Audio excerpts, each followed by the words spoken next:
ஆவியானுடைய மெல்லிய சத்தத்தை கேட்க நாம் ஒப்பு கொடுப்போம்.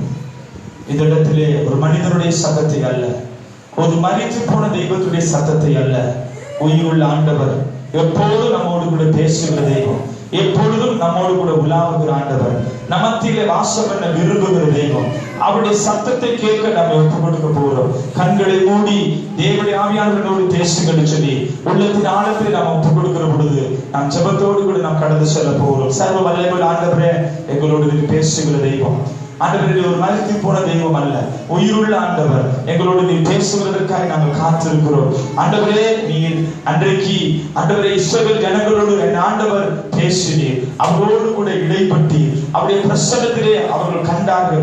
ஆண்டவரே, உடைய மகிமையை அவர்கள் கண்டார்கள். இதோ இந்த காலை வேளையிலும் ஆண்டவரே, நாங்கள் இந்த ஆராதனை தொடக்கம் இதுவரை உடைய மகிமையின் பிரசன்னத்தில் நாம் நிரப்பப்பட்டோம், தேவனுடைய பிரசன்னத்தில் நாம் மூழ்கப்பட்டோம். ஆண்டவரே, இப்பொழுது நீர் பேசுகிற சத்தத்தை கேட்க நாங்கள் காத்திருக்கிறோம். தேவனுடைய ஆவியானவர் பேசுகிறார். இதோ தகப்பனே, உம்முடைய அடியேனாகிய என்னை மறைத்து நீர் பேசும், என்னிடத்திலே ஒன்றும் இல்லை, உம்முடைய பார்வையிலே ஆண்டவரே நான் குப்பை, ஆண்டவரே நீர் என்னை பயன்படுத்துகிறீர், அதற்காக நன்றி செலுத்துகிறோம். எப்படி இன்றைக்கு மோசேயுடைய வாயாயிருந்து பேசினீரோ, என் ஆண்டவராகிய நீர் உம்முடைய வாயாயிருந்து எங்களோடு கூட பேசும்.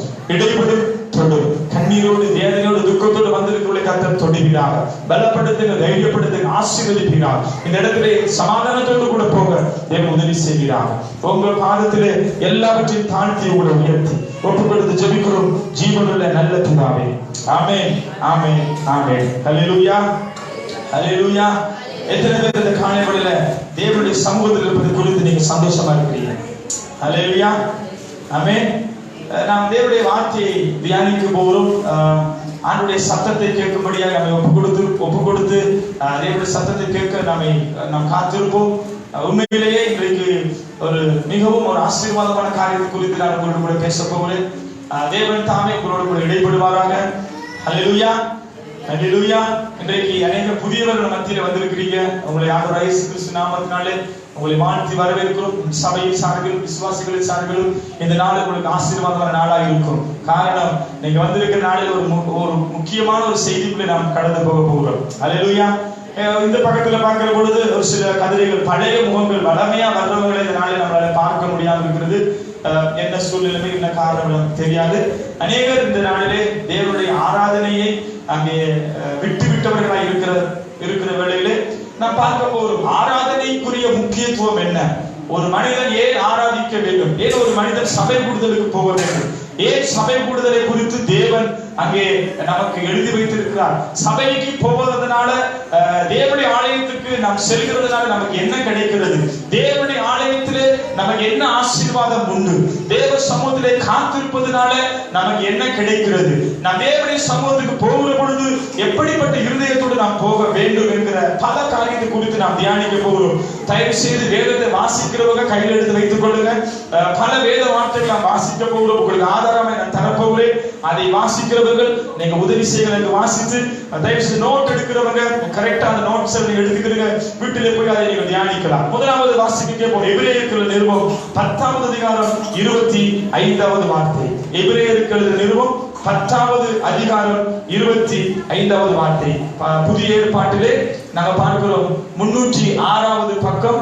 எபிரேயர்கள் நிருபம் 10வது அதிகாரம் 25வது வசனத்தை நாம் வாசிக்க கேட்போம். இந்த வார்த்தை இப்படியாக நமக்கு சொல்கிறது, சபை கூடி வருதலை சிலர் விட்டு விடுகிறது போல நாமும் விட்டு விடாமல். அல்லேலூயா. இந்த வசனம் இப்படியாக ஆரம்பிக்கிறது, சபை கூடி வருவதை சிலர் விட்டு விடுகிறது போல. இன்னைக்கு பார்க்கிறோம், சிலர் இல்ல பலர். அல்லேலூயா. சபை கூடுதல இன்னைக்கு பலர் அதை விட்டு விடுகிறாங்க. அதை குறித்த ஒரு பயம் கிடையாது. ஓய்வு நாள், தேவனுடைய நாள், ஓய்வு நாள் தேவ சமூகத்துக்கு போக வேண்டும், தேவனை ஆராதிக்க வேண்டும் என்கிற பயமே இல்லாம இன்னைக்கு பல விசுவாசிகள், ரட்சிக்கப்பட்டவர்கள் இன்னைக்கு வாழ்ந்து கொண்டிருக்கிற நாம் பார்க்கிறோம். அனலும் இல்லாமல் குளிரும் இல்லாதவர்களாய், தேவனை ஆராதிக்க வேண்டும் என்கிற வைராக்கியம் இல்லாதவர்களாய் அங்கே வாழ்கிறதை நாம் பார்க்கிறோம்.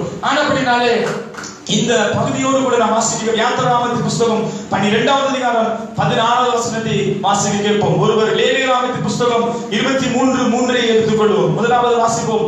யாத்திராகமம் பழைய ஏற்பாட்டிலே யாத்திராகமத்தின் புஸ்தகம் 12வது அதிகாரம் 16வது வார்த்தை நமக்கு இப்படியாய் சொல்லுகிறது. வாசிக்க கேட்போம். 12:16. பின்பு ஜனங்கள் வாசிப்போம் தயவு செய்து. யாத்திராகமம் 12:16. 12:16 கரெக்ட். வாசிப்போம். முதலாம் நாளில் பரிசுத்த சபை கூடுதலும் 7ஆம் நாளிலும் பரிசுத்த சபை கூடுதலும் இருக்க வேண்டும். அவைகளில் ஒருவேளையும் செய்யப்படலாகாது. அவர்கள் சாப்பிடுவதற்கு தேவையானது மாத்திரம் உங்களால் செய்யப்படலாம். அல்லேலூயா. திரும்ப ஒரு தடவை அழகா வாசிக்க. திரும்ப ஒரு தடவை வாசிக்க தயவு செய்து. 12:16. முதலாம் நாளில் பரிசுத்த சபை கூடுதலும் 7ஆம் நாளிலும் பரிசுத்த சபை கூடுதலும் இருக்க வேண்டும். அவைகளில் ஒரு வேளையும் செய்யப்படலாகாது. அவரவர் சாப்பிடுவதற்கு தேவையானது மாத்திரம் உங்களால் செய்யப்படலாம். பாருங்க, முதலாம் நாளும் 7ஆம் நாளும் வேதம் சொல்கிறது உங்க வேலை ஒண்ணு பண்ணக்கூடாது. அது சபை கூடுதலினால், அது பரிசுத்தத்தினால், அது தேவ சமூகத்தில் அமர்ந்திருக்கிற நாள். என்ன பண்ணணும்? நீங்க உங்களுக்கு சாப்பாடு மாத்திரம் தான் நீங்க அதை ஆயத்தப்படுத்த வேண்டும் என்று அந்த பகுதி சொல்கிறது. அடுத்தது வாசிப்போம். லேவியராகமம் 23:3. யாத்திராகமம் லேவியராகமம் 23:3 வசனத்தை வாசிக்கிறோம். அதற்கு அடுத்த புத்தகம் 23:3. கொஞ்சம் எனக்கு சீக்கிரமா எடுத்து வாசித்து உதவி செய்கிறேன். லேவியராகமத்தின் புத்தகம் 23ஆம் அதிகாரம் 3ஆம் வசனம். 6 நாளும் வேலை செய்ய வேண்டும். 7ஆம் நாள் பரிசுத்த சபை கூடுதலான ஓய்வு நாள். அதிலே ஒரு வேலையும் செய்ய வேண்டாம். அது உங்கள் வாசஸ்தலங்களில் எல்லாம் கர்த்தருக்கென்று ஓய்ந்திருக்கும் நாளாய் இருப்பதாக. அல்லேலூயா. சொல்றாரு ஆண்டவர் அழகா சொல்றாரு பாருங்க. 6 நாள் நீ வேலை செய். எத்தனை நாள் வேலை செய்? 6 நாள். 7ஆம் நாள் கர்த்தருடைய நாள், அது ஓய்வு நாள், அது பரிசுத்த நாள். உங்க வாசல்களில தேவ சமூகத்துல அமர்ந்திருக்க வேண்டிய நாள்.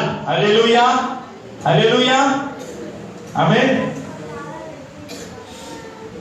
ஓய்வு நாள் எவ்வளவு முக்கியம் என்று வேதம் நமக்கு சொல்லுது. 6 நாள் வேலை செய். என்ன வேலைனா ஓவர் டைம்ல டபுள் ட்ரிபிள் பண்ணு, நோ ப்ராப்ளம். ஆண்டவரை குறித்து கவலையே பட மாட்டாரு. ஆனா 7ஆவது நாள் கர்த்தருடைய நாள். அதுல நீங்க ஒரு வேலையும் செய்ய. 23:21 அதிகாரத்தில் 21வது வசனத்தை வாசிப்போம். 21. அந்த நாள் உங்களுக்கு சபை கூடும் பரிசுத்த நாள் என்று கூற வேண்டும். அதிலே சாதாரணமான யாதொரு வேலையும் செய்யலாகாது. இது உங்கள் வாசஸ்தலங்களில் எல்லாம் உங்கள் தலைமுறைதோறும் செல்ல வேண்டிய நித்திய கட்டளை. பாருங்க, அந்த நாள் எந்த நாள்? தேவனுடைய ஆராதிக்கிற அந்த பழைய ஏற்பாட்டுல அது 7ஆவது நாள் ஆராதனை நாளா இருந்தது. புதிய ஏற்பாட்டு காலத்துல வாரத்தின் முதலாவது நாள் நாம் தேவனை ஆராதிக்கிற நாள்.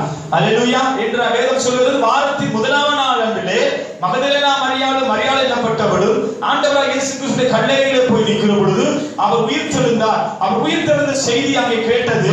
உயிரோடு இருக்கிறவரை நாம் ஆராதிக்க வேண்டும் என்று சொல்லி அங்கே உயிர்த்தெழுந்த நாளாகிய வாரத்தின் முதலாம் நாளிலே அங்கே தேவனை ஆராதிக்க வேண்டும் என்று வேதம் நமக்கு சொல்லுகிறது. ஆனால் இங்கே பார்க்கிறோம், இந்த வாரத்தின் முதலாம் நாளிலே தேவனுடைய வார்த்தை நமக்கு அழகாக சொல்லுகிறது. அந்த நாள் உங்களுக்கு சபை கூடும் பரிசுத்த நாள் என்றும் கூற வேண்டும். இதைத்தான் நான் சொல்றேன். இன்னைக்கு காலையில நம்ம சபை விசுவாசிகளுக்கு ஒரு வாட்ஸ்அப் குரூப் ஒன்று நாம ரெடி பண்ணி வச்சிருக்கிறோம். எத்தனை பேர் இந்த குரூப்ல இருக்கிறீங்க, அது எத்தனை பேர் பாக்குறீங்கன்னு எனக்கு புரியல. ஆனா பலர் அதுல இருக்கிறீங்க. நீங்க எல்லாம் தூங்கிடுவீங்க. உங்களுக்காக எழும்பி இருந்து ஜாமமா விழிச்சிருந்து வசனத்தை எடுத்து உங்களுக்காக ஜெபிச்சு சில ஜெப தேவைகளை அதில் நாம் வைக்கிறோம். சிலர் எனக்கு ஜெபம் பண்ணும்படி சொல்லுவாங்க. சொல்லுற பொழுது அந்த ஜெப தேவையை நான் அந்த சபை விசுவாசிகள் அந்த குரூப்ல நான் ஆட் பண்றேன். ஆனா அதை பார்க்கிற பொழுது ஒரு மனிதர் கூடி உணர்வற்றவர்களா இருக்கிறது. ஒரு ஆமை போட மாட்டீங்க, அல்லது அந்த ஜெபத்தை உங்க தேவைன்னா உடனே அதை போஸ்ட் பண்றீங்க. எனக்கு வேலை வேணும், எனக்கு பிரச்சனை, எனக்கு வியாதி சொல்லி. ஆனா இன்னொருத்தருடைய தேவையை அதுல நாம போஸ்ட் பண்ற பொழுது நீங்க அதை குறிச்சு அக்கறையற்றவர்களா இருக்கிறது நான் பார்க்கிறோம். இன்னைக்கு காலையில ஒரு வசனத்தை நான் போட்டிருந்தேன். எத்தனை பேர் அதை வாசிச்சீங்க? இன்றைக்கு 122வது சங்கீதம் 1வது வசனம். வாசிப்போம் வசனத்தை. 122வது சங்கீதம் 1 வசனம். ஓகே, 122:1 சங்கீதத்தின் புஸ்தகம் எனக்கு அது ஞாபகம் முடியல இல்லையா?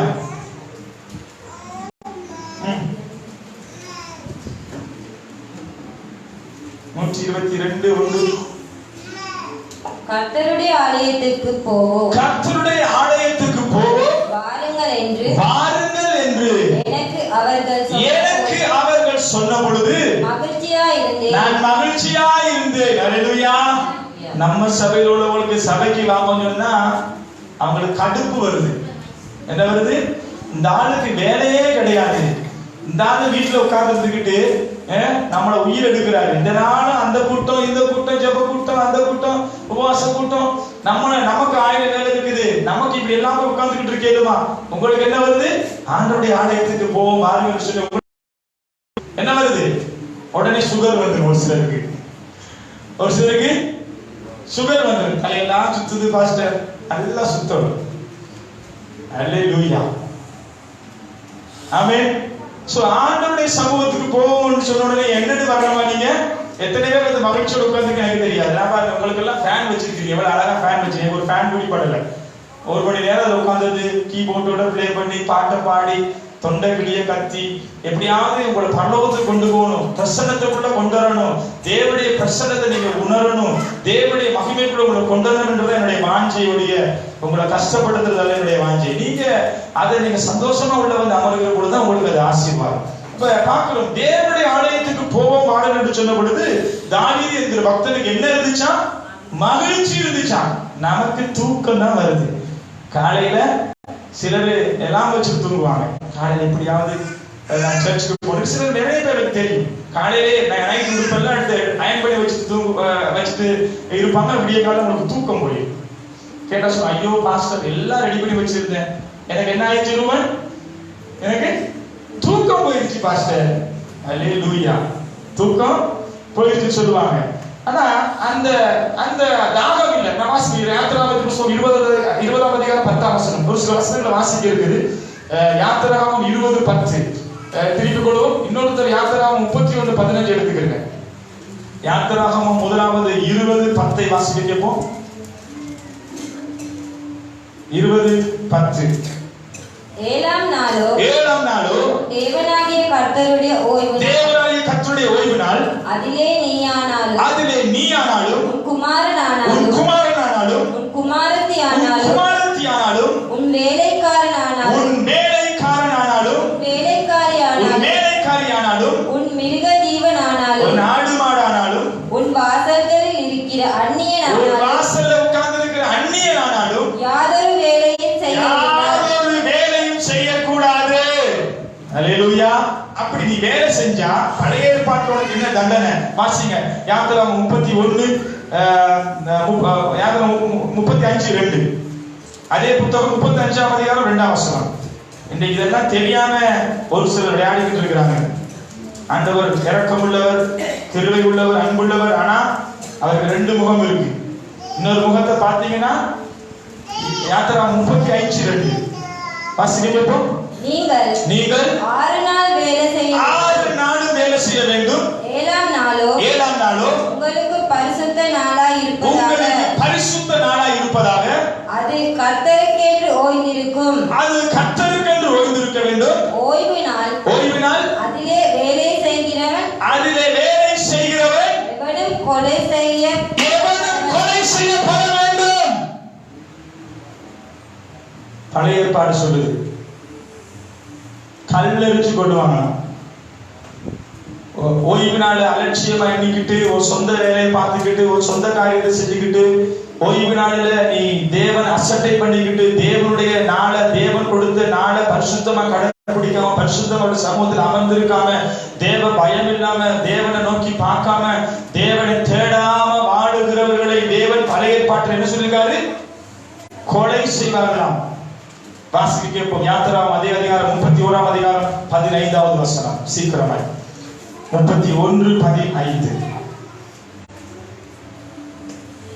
6 நாளும் வேலை செய்யலாம். 7ஆம் நாளோ வேலை ஒளிந்திருக்கும். ஓய்வு நாள் அது கர்த்தருக்கு பரிசுத்தமானது. ஓய்வு நாளில் வேலை செய்கிறவன் எவனும் கொலை செய்யப்பட வேண்டும். அல்லேலூயா. சமூகத்துக்கு போகாம உன் சொந்த வேலையை பார்த்துக்கிட்டு உன் வருமானம், உன் தேவை, உன் பிள்ளைங்க வேலை, உன் வீட்டுக்கார வச்சுட்டு உட்கார்ந்து 6 நாள் கொடுத்துருக்கு, உன் வேலையெல்லாம் பண்ணு. 7வது நாள் ஆண்டவருடைய நாள். அந்த நாள்ல வந்து அமர்ந்திருந்து வசனத்தை கேட்டு பரிசுத்தப்படுத்திக்கிட்டு தேவனை தேடாம, தேவனுக்கு பயப்படாம ஆண்டவர் அலட்சியம் பண்ணுகிற பொழுது, பழைய ஏற்பாட்டுல கொலை, இந்த காலத்துல கொலை இல்ல. அது என்னன்னு நீ பார்க்க போறோம். திருப்பி கொள்வோம். ஓகே, நான் பார்க்கிறோம். அப்ப எபிரேயர் 10:25 வாசித்தோம். சிலர் சபை கூடுதலை விட்டு விடுகிறது போல என்ன செய்யக்கூடாதா? நாங்களும் விட்டு விடக்கூடாதா? அல்லேலூயா. சிலர் வந்து சபை கூடுதலை விட்டு விட்டுருவாங்க. என்னது, இந்த நாடு போய் அந்த ஆள் கத்திக்கிட்டே இருப்பார், அவருக்கு தான் வேலையே இல்லை. அந்த ஆள் கத்திக்கிட்டே இருப்பார், அதை போய் கேட்டு கேட்டு கேட்டு எங்களுக்கு ஐயோ மண்டையெல்லாம் வலிக்குது. சிலர் அப்படி சொல்லுவாங்க. அல்லேலூயா. சரி, சிலர் விட்டு விடுவது போல நாங்களும் விட்டு விடக்கூடாது என்று ஆண்டவர் சொல்றாரு. அதே மாதிரி ஏன் சபை கூடுதலுக்கு நம்ம போகணும்னா, சபை கூடுதலுக்கு போகிற பொழுது நம்ம எப்படி போகணுமா? சங்கீதம் 122:1 பார்க்கிறோம். மகிழ்ச்சியோடு போகணுமா. ஆரம்பத்தில் சொன்ன மாதிரி கடுப்போட வரக்கூடாது. கடுப்போட வந்தா இடுப்போட. ஆண்டவருடைய சமூகத்துல முழு இருதயத்தோட, முழு உள்ளத்தோட, முழு கலத்தோட அவர்களை அன்பு கூர்வாயாக நீங்க வந்து முழு இருதயத்தோட வரீங்களா? முழு கலத்தோட வரீங்களா? நடக்க முடியல, காலு வலிக்குது, கை வலிக்குது, தலை சுத்துது, வீட்டுல அந்த பிரச்சனை இந்த பிரச்சனை. எத்தனை பேர் சபையில வரணும்னு பாருங்க. இந்த சேனல்லாம் இருந்தவங்க ஓகே, சரி, அவங்களுக்கு கொடுத்து வச்சது அவ்வளவுதான். சரி, சபை தேவனுடைய ஆலயத்துக்கு போனா நமக்கு என்ன கிடைக்கும்? இன்னைக்கு அதெல்லாம் உங்கள்ட்ட இருக்கான்னு நாங்க பார்க்க போறோம். ஒரு 13 காரியத்தை தியானிக்க போறோம். சீக்கிரமா பார்க்க போறோம். நீங்க நோட்ஸ் எடுத்துக்கிறீங்க. உங்கள்ட்ட இருக்கிறத டிக் பண்ணிக்க, இல்லாத கிராஸ் போட்டுக்கிறீங்க. ஏன் நீங்க சபை கூடுதலை தவிர்க்கிறதுனால என்னென்ன உங்களுக்கு இல்ல, என்னென்ன உங்களுக்கு இருக்கு. ஓகே, நம்ம பார்க்க போறோம். சபை கூடுதலுக்கு போகும் பொழுது எப்படி போகணும்ன்றது சிலரை பார்க்க போறோம். சங்கீதம் 84:1, சங்கீதத்தின் புஸ்தகம் 84வது அதிகாரம் 1வது வசனத்தை வாசித்து கேட்போம். சங்கீதம் 84:1. கர்த்தாவே, உமது வாசஸ்தலங்கள் எவ்வளவு இன்பமானவைகள். என் ஆத்துமா கர்த்தருடைய ஆலயத்தின் பிரகாரங்களின் மேல் வாஞ்சையையும் தவனமுமாய் இருக்கிறது. என் இருதயமும் என் மாமிசமும் ஜீவனுள்ள தேவனை நோக்கி கம்பீரித்து சத்தமிடுகிறது. இந்த வசனம் சொல்கிறது, சேனைகளின் கர்த்தர் உம்முடைய வாசஸ்தலம் இன்பமா இருக்குமா. இந்த இடம் இன்பமா இல்லாதவங்க ஆராதனைக்கு வரமாட்டாங்க. அல்லேலூயா. யாருக்கெல்லாம் இந்த இடம் இம்சையா இருக்கோ, யாருக்கெல்லாம் இங்க வந்து உட்கார்ந்து இருந்தா 2 மணி நேரம் பிளேடு போடுன்னு போடுறாங்க பாவி, எப்படிதான் இந்த பேசுறானே தெரியல. 1.5 மணி நேரம் கத்துறான், 1 மணி நேரம் மூச்சு விடாம பேசுறான். இவன் தொண்டையில கட்டி வராதா? அல்லேலூயா. அப்படி சொல்றீங்களா? கை வைத்து ஆமென் சொல்லுங்க. அப்படி சொல்றோம். அல்லேலூயா சொல்லுங்க. அல்லேலூயா. எல்லாரும் அலர்ட்டா இருக்கீங்க. சோ இங்க பாருங்க, இங்க ஆண்டவருடைய சமூகத்துக்கு போகிற பொழுது நமக்கு அது இன்பத்தை தருமா. யாருக்கெல்லாம் இன்பம் வேணாமோ அவங்க இங்க வரமாட்டாங்க. யாரெல்லாம் இது இன்பமா நினைக்கிறவங்க ஆண்டவருடைய சமூகத்துக்கு போய் 7 நாள் கிட்டத்தட்ட ஒரு சிஸ்டர் சொல்லிட்டு இருந்தாங்க. அந்த சிஸ்டர் சொன்னாங்க, ஐயோ பாஸ்டர், எப்ப எனக்கு ஞாயிற்றுக்கிழமை வரும்னு எனக்கு தெரியல. அவர் 3 நாளுக்கு முன்னுக்கு என் வைஃபோட பேசுறது நான் இங்க கேட்டுட்டு இருந்தேன். அப்படி இருக்கு சிஸ்டர், வசனத்தை கேட்கணும், சத்தியத்தை கேட்கணும். அல்லேலூயா. அப்ப நான் கேட்கிறேன், தேவனுடைய ஆலயத்துக்குள்ள போறது நமக்கு இன்பமா இருக்குமா? அது மகிழ்ச்சியை கொடுக்குமா? அது வந்து மகிழ்ச்சியை தருமா? அப்ப இன்னைக்கு யாருக்கு இந்த இடத்துல இன்பம் இருக்குன்றத அவங்க ருசிக்கையோ அவங்க என்ன செய்ய மாட்டாங்க, வரமாட்டாங்க. 43:4 வாசகம். சங்கீதம் 43:4. சங்கீதத்தின் புஸ்தகம் 43வது அதிகாரம் 4வது வசனத்திலே மிகவும் அழகாக சொல்கிறது தேவனுடைய ஆலயத்துல என்ன இருக்கு. வாசிக்க கேட்போம். 43:4.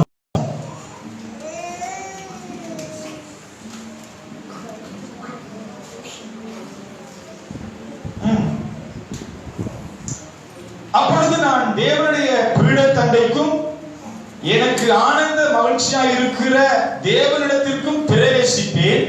தேவனே, என் தேவனே, உம்மை சுரமண்டலத்தினாலே நான் துதிப்பேன்.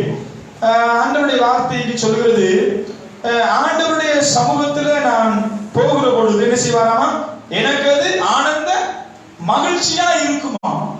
தேவ சமூகத்துக்கு போகும்போது நமக்கு எப்படி இருக்கணுமா, முதலாவது பார்த்தோம் மகிழ்ச்சியை தரும், அப்புறம் பார்த்தோம் அது இன்பத்தை தரும், அப்புறம் பார்க்கிறோம் அது மகிழ்ச்சியா இருக்கும். இங்க வந்து உட்கார்ந்தா எனக்கு நல்ல சந்தோஷமா இருக்கும். அது உங்கள்ட்ட இருக்கா இல்லையா? இங்க வந்து உட்கார்ந்து இருந்து நீங்க என்ன பண்றீங்க? இன்பத்தை தரும், அது நமக்கு ஆனந்த மகிழ்ச்சியை தரும். ஆனா அது அப்படி இந்த வேதம் சொல்லுது, உங்களுக்கு என்ன தருதுன்னு எனக்கு தெரியல. உங்களுக்கு தேவனுடைய ஆலயம் என்னத்தை கொடுக்குதுன்னு தெரியல. நிறைய பேருக்கு போன் பண்ணி சொல்லுவாமா, இன்னைக்கு சர்ச் இருக்குது, ஆராதனை இருக்குது, டைமுக்கு வாங்க. சிலருக்கு என் வைஃப் ஊர்ல இருந்து போன் பண்ணி சொல்லிருக்காங்க, இன்னைக்கு சபை. சிலர் போன் பண்ணி, பாஸ்டர் இன்னைக்கு சபை மூடியா, பாஸ்டர் இன்னைக்கு சபை இன்னைக்கு லீவா. சிலர் இன்னைக்கு வராமல் இருப்பாங்க. சிலர் பார்த்துருப்பாங்க, என் மனைவி பிள்ளைகள் இங்க இந்த நாள்ல எங்களோடு இல்லை, அவருடைய தகப்பனார் பலவீனத்தோடு கூட வியாதி படுக்கையில் இருக்கிறதுனால அவங்க பார்க்கபடியா கடந்து போயிருக்காங்க. அதனால சில நினைச்சிருப்பாங்க, அப்ப இன்னைக்கு சபை மூடி. ஏன்னா நான் வந்து கடலை தானே வச்சிருக்கிறேன், வியாபாரம் இல்லாட்டி இழுத்து மூடுறதுக்கு. சபை மூடியா பாஸ்டர், ஆராதனையா போன் பண்ணி கேட்கிறவங்க நம்ம விசுவாசம் பண்ணிட்டு இருக்கிறான். அல்லேலூயா. ரைட், நான் வாசிக்க கேட்போம். 43:4 சொல்றாரு, அங்கே ஆனந்த மகிழ்ச்சியா இருக்கும், அது நமக்கு இன்பத்தை தரும். உங்களுக்கு அப்படி இருக்கா? தேவ சமூகத்துக்குள்ள போறது ஆனந்த மகிழ்ச்சியா இருக்கா, இன்பமா இருக்கா? இல்ல பாஸ், வெறும் வெக்கையாவே இருக்கு, வெறும் சூடாவே இருக்கு, இருக்க முடியல. ஆமென். அப்படி இருக்கிறவங்களுக்கு அது எனக்கு புரியல. என்ன பார்க்கிறோம்? அப்ப கர்த்தருடைய ஆலயத்துல வந்தா உங்களுக்கு என்ன கிடைக்கும், அங்க என்ன இருக்குன்றது நம்ம பார்க்க போறோம் இல்லையா? முதலாவது என்ன பார்த்தோம்?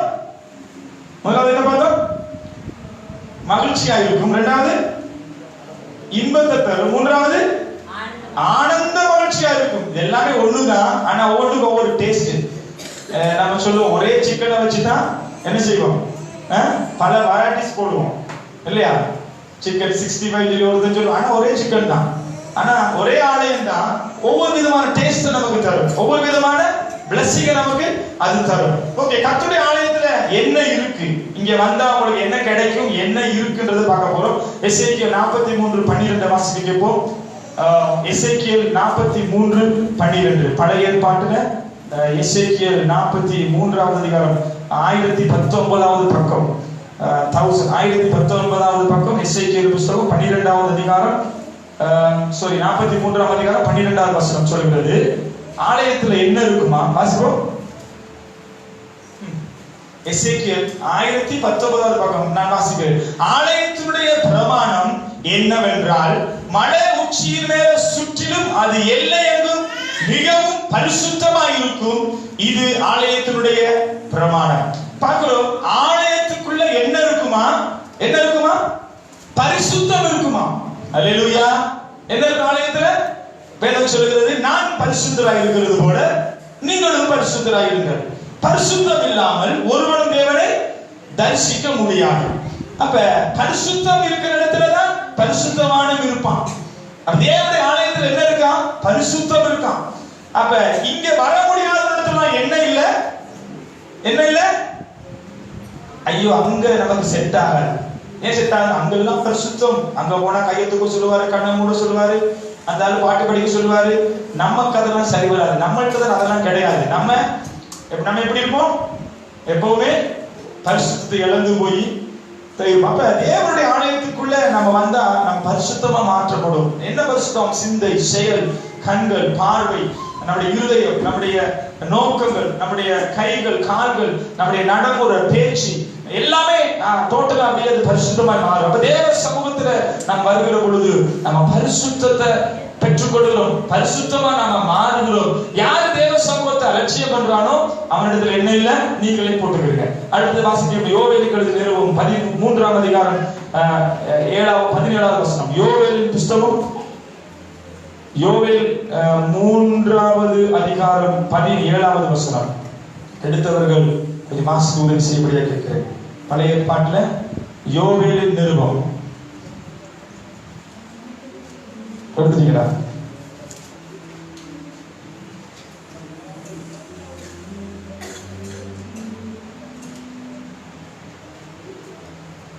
எடுத்தீங்களா?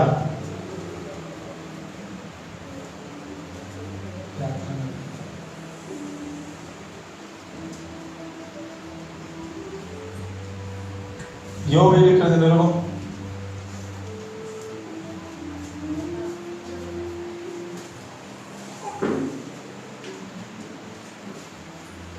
மூன்றாவது அதிகாரம் 17வது வசனம். 1063வது பக்கம். என் பரிசுத்த பர்வதமாகிய சீயோனிலே வாசமாயிருக்கிற நான் உங்கள் தேவனாகிய கர்த்தர் என்று அப்பொழுது அறிந்து கொள்வீர்கள். அப்பொழுது எருசலேம் பரிசுத்தமாய் இருக்கும், அந்நியன் இனி அதை கடந்து போவதில்லை. பார்க்கிறோம், என் பரிசுத்த பர்வதமாகிய சீயோனிலே வாசமாய் இருக்கிற நான். எங்க உட்கார்ந்து இருக்கிறீங்க? எங்க உட்கார்ந்து இருக்கிறீங்க? எங்க உட்கார்ந்து இருக்கிறீங்க? தெரியுதா எங்க உட்கார்ந்து இருக்கீங்கன்னு? சிலருக்கு நம்ம சபை பேரே தெரியாது. நம்ம திருச்சபை பேர் என்ன? சியோன் சுவிசேஷ திருச்சபை. அப்ப ஆண்டவர் சொல்றாரு, என் பரிசுத்த பர்வதமாகிய சீயோனிலே வாசமாய் இருக்கிற நான். அவர் எங்க வாசமா இருக்கிறாரு? சீயோன்ல. அவர் எப்படிப்பட்ட ஸ்தலம்? அது பரிசுத்த ஸ்தலம். ஓகே, அப்ப நான் பார்க்கிறோம், இங்க பரிசுத்தம் இருக்குது தேவனுடைய ஆலயத்துல. அது மாத்திரமல்ல, அவர் சீயோன் என்கிற பர்வதத்தில் இருக்கிறார். சங்கீதம் 93:5 வாசிக்க கேட்போம். சங்கீதம் 93:5. கொஞ்சம் தயவு செய்து கொஞ்சம் சீக்கிரமா எடுத்துக்கிடுங்க. நான் மெசேஜுக்கு போறதுக்கு முன்பதாக சில வார்த்தைகளை உங்களுக்கு கொடுத்து உங்களை கொஞ்சம் விழிப்பாக்க, கொஞ்சம் உங்களோட கண்கள் திறக்கப்படும்படியாய் நான் விரும்புகிறேன். 93:5 சங்கீதம் 93:5வது வார்த்தை இப்படியாக சொல்கிறது, உமது சாட்சிகள் மிகவும் உண்மை உள்ளவைகள், கர்த்தாவே பரிசுத்தமான நித்திய நாளான உமது ஆலயத்திலே அலங்காரமாய் இருக்கிறது. என்ன இருக்கு? பரிசுத்தம் இருக்குது. இப்ப என்ன இருக்காங்க? சீயோன்ல அலங்காரம் இருக்கான். உன் வாழ்க்கை அலங்காரமா இருக்கணும்னா ஆண்டவருடைய ஆலயத்துல வந்து உட்கார். ஆண்டவருடைய ஆலயத்துக்குள்ள வந்து உட்காராதவங்களுடைய வாழ்க்கை எல்லாமே அலங்கோலமா தான் இருக்கும். என்ன இருக்கும்? அலங்கோலமா எல்லாமே இருக்கும். ஆனா தேவ சமூகத்திலே வந்து உட்கார்ந்தீங்கன்னா உன் வாழ்க்கையில மகிழ்ச்சி காணப்படும், பேரின்பம் காணப்படும், ஆனந்த மகிழ்ச்சி காணப்படும், உன் வாழ்க்கையில பரிசுத்தம் காணப்படும். அந்த பரிசுத்தம் அலங்கார பரிசுத்தமாய் அது காணப்படும். சங்கீதம் 29:9வது வசனத்தை வாசிக்க கேட்போம். நீங்க நோட் எடுக்கிறீங்களோ தெரியல. சங்கீதம் 29, நான் இன்னும் செய்திக்குள்ள போகல, ஒரு சில ஆதார வசனங்களை உங்களுக்கு நான் கொடுத்துட்டு இருக்கிறேன். சங்கீதம் 29:9வது வசனம் வாசிக்க கேட்போம். பெண்மானை ஈழும்படி செய்யும், காடுகளை வெளியாக்கும், அவருடைய ஆலயத்தில் உள்ள யாவரும் அவரை மகிமை பிரஸ்தாபிக்கிறார்கள். பாருங்க, கர்த்தருடைய சத்தம் அது வேற வேற காரியங்கள் செய்யும். ஆனா அடுத்தது தேவனுடைய சபையில் என்ன இருக்கும்? அவருடைய ஆலயத்துல மகிமை காணப்படுமா? எது காணப்படும்? தேவனுடைய பிரசன்னமும் மகிமையும் அங்கே காணப்படும். அடுத்தது வாசிப்போம். எசேக்கியேல் 43:6 நான் நினைக்கிறேன் வாசித்தோம் என்று நினைக்கிறேன். ஆகாய் எழுதிய நிருபம் எசேக்கியேல் 43:6 வாசிப்போம். எசேக்கியேல் 43வது அதிகாரம், எசேக்கியேல் 43:6வது வசனம். பாருங்க, கர்த்தருடைய மகிமை கீழ்த்திசை எதிரான வாசல் வழியாய் ஆலயத்துக்குள்ளே பிரவேசித்து, 4வது வசனம், ஆலயத்துக்குள்ளே பிரவேசித்து 1019வது பக்கம், ஆலயத்துக்குள்ளே பிரவேசித்தது. அப்பொழுது ஆவி என்னை எடுத்து உட்பிரகாரங்களிலே கொண்டு போய் விட்டது. இதோ கர்த்தருடைய மகிமை ஆலயத்தை நிரம்பிற்று. அவர் ஆலயத்தில் இருக்கிற என்னோட பேசுகிறதை கேட்டே அந்த புருஷன் என்னிடையிலே நின்றான். கர்த்தருடைய ஆலயத்துல வந்து தேவனுடைய மகிமை இருக்குமா? கர்த்தர் என்ன செய்வார்? நம்மளோட பேசுவார். என்ன செய்வாரு? ஆலயத்துக்கு வந்தா என்ன செய்வாரு? எப்பயாவது கேட்டிருக்கீங்களா ஆண்டவர் பேசுற சத்தத்தை? கையெழுத்தி காட்டணும். ஆண்டவருடைய ஆலயத்துல வந்தா தொடர்ந்து பார்த்துக்கிட்டே வர பரிசுத்தம் இருக்கும், பர்வதமாகிய பரிசுத்த அலங்காரம் இருக்கும், மகிமை இருக்கும். ஆனா அடுத்தது கர்த்தருடைய ஆலயத்துல தேவனே சிவார் நம்மோடு கூட பேசுவார். அல்லேலூயா. அப்ப தேவனுடைய சத்தத்தை கேட்க பயந்து ஒளிஞ்சிட்டு இருந்தவங்க யார்? 2 பேர். யாரு?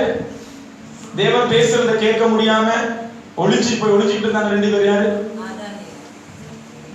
ஐயோ, அவர் சத்தத்தை கேட்க முடியாது. ஏன்னா அவரோட கூட அவர் சத்தத்தை கேட்கிற அளவுக்கு அவங்கள்ட்ட என்ன இல்ல? பரிசுத்தம் கிடையாது. கடந்த காலத்தில் நம்ம பார்த்தோம், மோசேயை சொல்றாங்க, ஐயோ மோசே, ஆண்டவரை சொல்லுங்க, எங்களோட அவரை பேச வேண்டாம்னு சொல்லுங்க. ஏன்? நீங்க கேட்டு சொல்லுங்க. அவர் என்ன சொல்றாரு, அவருடைய சத்தத்தை கேட்கலான முடியல என்ற அவருடைய சத்தம் பயங்கரமானது. அப்ப தேவனுடைய ஆலயத்துல வந்தா தேவன் நம்மோடு பேசுவார், சத்தத்தை நம்மளால கேட்க முடியும். அதனால இன்றைக்கு தேவ ஆலயத்தை அலட்சியம் பண்றவங்க, தேவனுடைய சமூகத்தை அங்க விட்டு விடுகிறவர்கள் எல்லாம் என்ன சொல்றாங்கன்னா, ஆண்டவருடைய சத்தத்தை என்னால கேட்க முடியாது. அல்லேலூயா. ஆண்டவருடைய சத்தத்தை கேட்க முடியாதவங்க எங்க இருப்பாங்க? தேவனுடைய ஆலயத்துக்கு வெளியே இருப்பாங்க. ஓகே, நீங்க பாத்துக்கங்க, யார் எங்க அம்மா வரலையா, எங்க அண்ணன் வரல, தம்பி வரல, தங்கச்சி வரல, அவங்க எல்லாம் நீங்க சொன்னீங்கன்னா ஆண்டவருடைய சத்தத்தை கேட்கறதுக்கு உங்களுக்கு என்னல்ல, உங்களால கேட்க முடியாதுன்னு சொல்லியிருக்கேன். அல்லேலூயா. நான் திருப்பி கொள்வோம். ஆகாயின் புஸ்தகம், ஆகாய் 1091 பக்கம். ஆகாயின் புஸ்தகம் 1091 பக்கம். நீங்க திருப்பி கொள்ளுங்க. ஆகாய்க்கு எழுதின நிருபம் 2ஆம் அதிகாரம் 8-9. 2ஆம் அதிகாரம் 8-9 வாசிப்போம். 1091 பக்கம். ஆகாய்க்கு எழுதின நிருபம் 2ஆம் அதிகாரம் 8-9 வசனங்களை வாசிப்போம். வெள்ளியும் என்னுடையது, பொன்னும் என்னுடையது என்று சேனைகளின் கர்த்தர் சொல்கிறார்.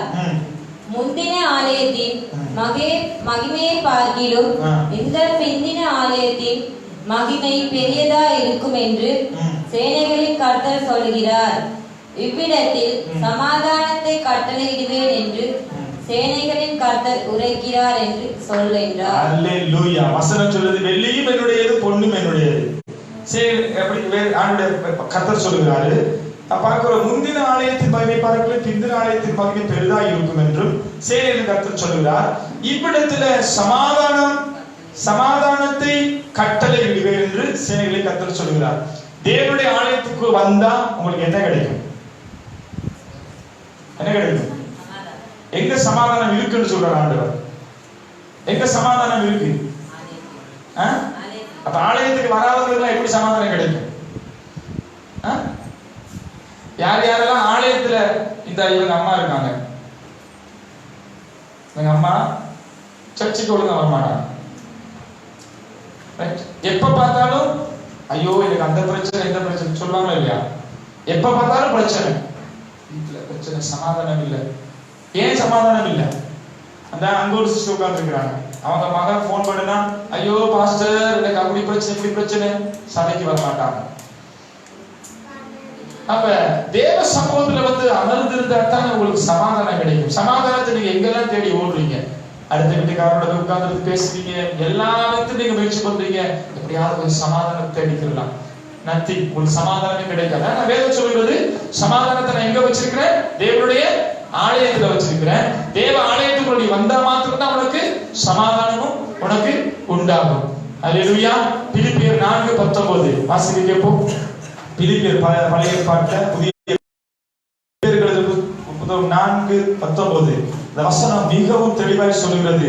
மிகவும் அழகாக அந்த வார்த்தை நமக்கு கற்றுக் கொடுக்கிறது. பாருங்க, 19 என் தேவன் தம்முடைய ஐஸ்வர்யத்தின்படி என் குறைவுகளை எல்லாம் கிறிஸ்து இயேசுவின் மகிமையிலே நிறைவாக்குவார். அந்த வசனம் சொல்லுகிறது, என் தேவன் தம்முடைய ஐஸ்வர்யத்தின்படி என் குறைவுகளை எல்லாம் கிறிஸ்து இயேசுவினுடைய மகிமையிலே நிறைவாக்குவார். இப்ப நம்ம குறைவெல்லாம் நிறைவாகிறது எங்கயா? தேவனுடைய மகிமையில. இப்ப தேவனுடைய மகிமையை தேடி எங்க போகணும்? எங்க தேவனுடைய மகிமை இருக்கு? தேவனுடைய ஆலயத்துல.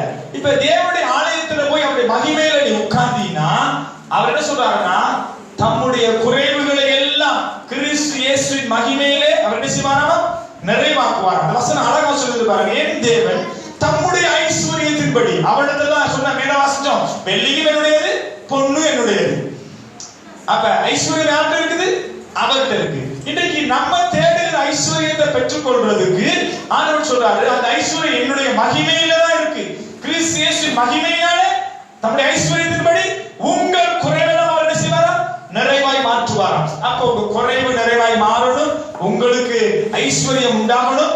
ஆனா இந்த குறைவு நிறைவாய் மாறுகிற இடமும் உங்களுக்கு ஐஸ்வர்யத்தை கொடுக்கிற இடமும் சொல்றாரு, வெள்ளியும் பொண்ணு என்னிடத்துல தான் இருக்குது. ஆனா நான் எங்க இருக்கிறேன்? அந்த வெள்ளியையும் பொண்ணையும் ஐஸ்வர்யத்தை நீ பெற்றுக்கொள்வதற்கு நீ என்னிடத்துல வரணும். மகிமை இருக்கிற இடத்துக்கு வரணும். தேவனுடைய மகிமை எங்க இருக்கு? தேவனுடைய ஆலயத்துல இருக்கு. தேவனுடைய ஆலயத்துக்கு நீ வராம உனக்கு ஐஸ்வர்யம் கிடையாது, வெள்ளி கிடையாது, பொண்ணு கிடையாது, சுகம் கிடையாது, சமாதானம் கிடையாது, பரிசுத்தம் கிடையாது, மகிழ்ச்சி கிடையாது, நிம்மதி கிடையாது, ஒண்ணுமே இல்லாம நீ அழைச்சுக்கிட்டே தெரியும். சொல்ற ஆண்டவர் சமாதானம், மகிமை, வெள்ளி, பொண்ணு, மகிழ்ச்சி, மன மகிழ்ச்சி, அந்த பரிசுத்தம் இல்லையா, எல்லாமே நான் எங்க வச்சிருக்கிறேன்? தேவனுடைய சமூகத்துல வச்சிருக்கிறேன். ஆனா நீ அங்க வந்தா தான் அதை பெற்றுக்கொள்ள முடியும். கேட்டு பாருங்க, சபைக்கு ஒழுங்கா போகாதவங்க யாரையாவது போய் கேட்டு பாருங்க, சமாதானம் இருக்கா, சுகம் இருக்கா, விடுதலை இருக்கா, மகிழ்ச்சி இருக்கா, ஐஸ்வர்யம் இருக்கா, கனம் இருக்குதா, மகிமை இருக்குதா, பரிசுத்தம் இருக்குதா, சந்தோஷம் இருக்குதா? ஒண்ணுமே இருக்காது. வேதம் சொல்லுகிறது உனக்கு சமாதானம் தேவையா? அழகா சொல்ற ஆண்டவர், வெள்ளி பொண்ணு எல்லாமே என்னிடத்தான் இருக்குது, ஆனா அதெல்லாம் நான் உனக்கு எப்படி தருவேன்னா, அழகா என் தேவன் நம்முடைய ஐஸ்வர்யத்தின்படி, தம்முடைய ஐஸ்வர்யத்தின்படி உங்கள் குறைவுகளை எல்லாம் கிறிஸ்து இயேசுவின் மகிமையினால நிறைவாக்குவார். அப்ப சொல்றாரு, மகிமை எங்க இருக்கு? தேவ சமூகத்துல. அப்ப நிறைவான ஐஸ்வர்யத்தையும் சமாதானத்தை சுகத்தை தேடி போவதற்கு தேவனுடைய மகிமை அண்டையில போகணும். தேவனுடைய மகிமைக்கு போவதற்கு எங்க மலைக்கு ஏறி போகணுமா? இன்னைக்கு நிறைய பேர் சமாதானத்தை எங்கெங்கெல்லாம் ஏறுறாங்க இல்லையா, என்னென்னலாம் பண்றாங்க. புறஜாதி ஜனங்கள் பாருங்க, அவங்க சரியான ஒரு கடவுளை வெளிச்சம் இல்லாதவங்களே அதை பெற்றுக்கொண்டு தங்க சரீரத்தை காயப்படுத்திக்கிறாங்க, கிழிச்சுக்கிறாங்க, நெருப்புல நடக்கிறாங்க, பல காவடி இப்படி பயங்கரமான காரியங்களை செய்யறாங்க. தேவனை தேடி ஊரூரா உலகமா அலைகிறாங்க இல்லையா, அதற்கு என்னென்னலாம் பிரயாசப்படுறாங்க. ஆனா ஆண்டவர் சொல்றாரு, ஒண்ணுமே பண்ண வேண்டாம், நீ வந்து ஆலயத்துல மட்டும் உட்காரு. அல்லேலூயா. அதுவே நமக்கு கஷ்டமா இருக்கு. உங்களுக்கு எல்லாம் இங்க குத்தி எல்லாம் பறக்க வச்சாதான் நீங்க சரி வருவீங்க. பாருங்க, அப்படி தேடி போய் அவங்களுக்கு கிடைக்கல. எவ்வளவு சிம்பிளா சொல்லுங்க, ஆண்டவர் ஒண்ணு வேண்டாம், அமர்ந்துரு, காத்துரு, பொறுத்துரு, விசுவாசம் நம்பிக்கையோட வந்து உட்கார்ந்துரு. அன்றைக்கு போன வாரம் நான் பார்த்தோம் இல்லையா, யாபேச பெற்றுக்கொள்வதற்கு இல்லையா எவ்வளவு கண்ணீரோட போய் தேவ சமூகத்தில் அமர்ந்திருந்தா இல்லையா, அமர்ந்திருந்து சொல்றாரு, வெறித்தனமா தேவனோடு கூட போராடினான். ஆண்டவரே, நீ எனக்கு ஒரு ஆண் குழந்தையை கொடுங்க, அதை நான் உனக்கு திருப்பி தருவேன். அல்லேலூயா. ஆண்டவருடைய சமூகத்துல நாம் அமர்ந்து இருக்கணும். நமக்கு தேவையான எல்லா பொக்கிஷமும், சமாதானம், சுகம், விடுதலை, ஆரோக்கியம், சந்தோஷம், மகிழ்ச்சி, மன மகிழ்ச்சி எல்லாமே எங்க இருக்கு? தேவனுடைய ஆலயத்துல பொக்கிஷமா வச்சிருக்கிறாரு. அதை நம்ம பெற்றுக்கொள்ள முடியாத இருக்கிறோம். ரைட், இதெல்லாம் நீ பெற்றுக்கொள்ள வேண்டுமா இருந்தால் திரும்ப வாசம் சங்கீதம் 135:2. சீக்கிரமா நீங்க வேகமா எடுத்தீங்கன்னா நான் செய்திக்கு இன்னும் போகவே இல்லை. சங்கீதம் 135:2. இப்படி வேற சொல்றாரு இந்த மனுஷன், இன்னும் செய்திக்கே போகலையாமே. சங்கீதம் 135:2 வாசிப்போம்.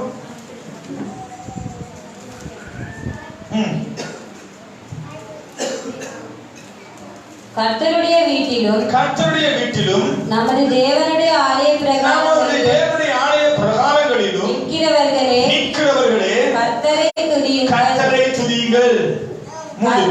கர்த்தர் நல்லவர், அவருடைய நாமத்தை கீர்த்தனம் பண்ணுங்கள், அது இன்பமானது. உனக்கு இன்பம் வேணுமா? வேற இதுல எல்லாம் இன்பம் இருக்கு. ஒரு புதுசா வந்த படத்தை அப்படியே எடுத்துக்கொண்டு அப்படியே அது வந்து சிலர் வந்து அந்த ஒரிஜினல் சீடியே வராதான். சிலரை நான் கேட்டேன், ஐயோ பாஸ்டர் அது நல்லா இருக்குமா, லைட் எல்லாம் பண்ணிட்டு பார்த்தா சூப்பரா இருக்குமா.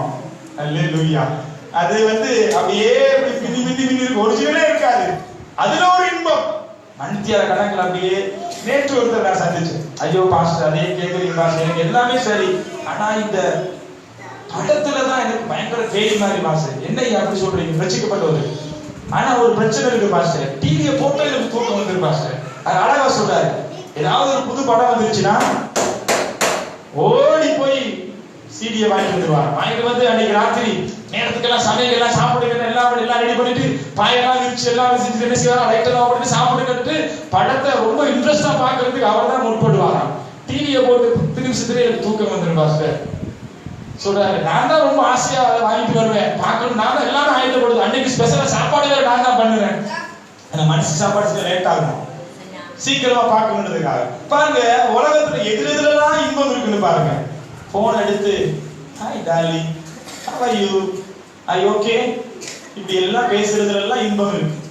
ஃபேஸ்புக்ல, இன்டர்நெட்ல, யூடியூப்ல, வாட்ஸ்அப்ல. வாட்ஸ்அப் என்ன ஒரு போன முறை நான் இந்தியாவில் போயிருக்கும் பொழுது ஒரு பிரதர், ஐயோ பாஸ்டர் நீங்க சொன்னா நம்ப மாட்டீங்க, வைஃப் இல்லாம கூட இதுல வாழ்ந்துடலாம், வாட்ஸ்அப் இல்லாம என்னால வாழவே முடியாது. அல்லேலூயா. என்ன சொல்றாரு? வைஃப் இல்லாம கூட அவரால் வாழ முடியுமா, ஆனா வாட்ஸ்அப் இல்லாம நினைச்சு பார்க்கிறது பாஸ். ஐயோ சொல்லக்கூடிய ஒரு மாதிரியா இருக்கு. ஏன்னா அத்தனை ஆயிரம் குரூப் இருக்கு, அவருக்கு போட்டுக்கிட்டே இருப்பாங்க, அனுப்பிக்கிட்டே இருப்பாங்க. அப்ப ஐயா வேலையெல்லாம் அதெல்லாம் பார்த்துக்கலாம் ஐயா. பாருங்க, இன்னைக்கு இன்பத்தை எங்கெங்கெல்லாம் தேடி ஓடுறாங்க. போன்ல, கதை புத்தகங்கள்ல, சினிமாக்கள்ல, ஃப்ரெண்ட்ஸோட உட்கார்ந்து பேசுறதுல, பீச்ல, பார்க்ல, லவ்ல, எங்கெங்கெல்லாம் தேடுறாங்க. ஆனா அதெல்லாம் அவனுக்கு கிடைக்காது. அந்த இன்பம் எல்லாம் எவ்வளவு நாளும் லவ் பிரேக் ஆக வரைக்கும் அந்த இன்பம். அப்புறம் தேவதாசனே சொல்லி தாடி வளர்த்துக்கிட்டு திரிய வேண்டியதான். சரி, ஆண்டவர் சொல்றாரு, உனக்கு இன்பத்தை கொடுக்கிற இடம் தேவனுடைய சமூகம். அந்த வசனத்தை திரும்ப வாசிக்க கேட்போம். 34. கர்த்தருடைய வீட்டிலும் நமது தேவனுடைய ஆலய பிரகாரங்களிலும் நிக்கிறவர்களே, கர்த்தரை துதியுங்கள். இங்க வந்து உட்கார்ந்தா கொட்டாய் விட்டுக்கிட்டு, இங்க பார்த்துக்கிட்டு மேக்கப் பண்ணிக்கிட்டு, ரைட் இல்லையா, அவங்க என்ன கொடுத்து எப்படி எட்டி பார்க்கிறது, அதெல்லாம் விட்டுட்டு தேவனை துதிக்கணும். சபையில வந்தா நான் சொல்ல வேண்டியது அவசியம் இல்லை. கண்ணை மூடு, கையை உயர்த்து, உள்ளத்துல ஆண்டவர் கூப்பிடு, அவர் செய்த நன்மையை நினைச்சுப்பாரு. இதெல்லாம் எனக்கு செஞ்ச மாதிரி.